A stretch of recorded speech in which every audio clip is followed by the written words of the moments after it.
Hope gente pensa que o que está passando na América está, na holandês ver van mijn bed show. E conosco não está, não está nada de je. China, tá Canadá. Nós estamos a roupa de je. Aqui que você não está importando mais a roupa de América e tudo coisa que lo tem efeito arriba preço de produto americano. De maneira que não sei se você sabe, mas nós está importar mais a roupa para motivo que nós temos roupa turista americano, hotéis americanos que quer produto americano.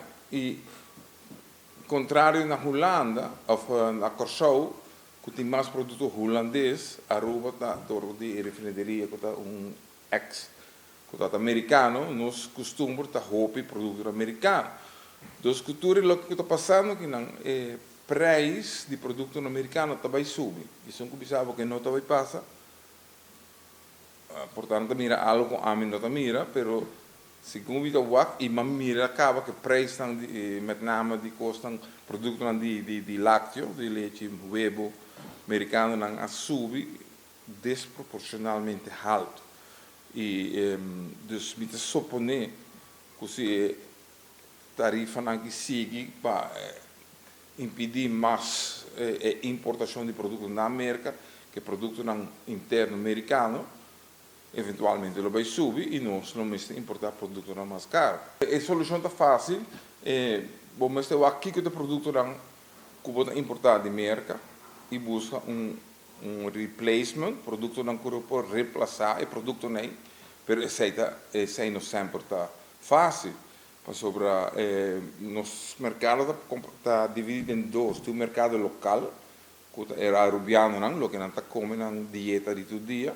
E tem produto para hotel e restaurante para turistas. E se está bastante arriba usa bastante produto americano. Local também usa produto americano. Ou nós podemos buscar outra alternativa de produto, como explica governante que chamamos também.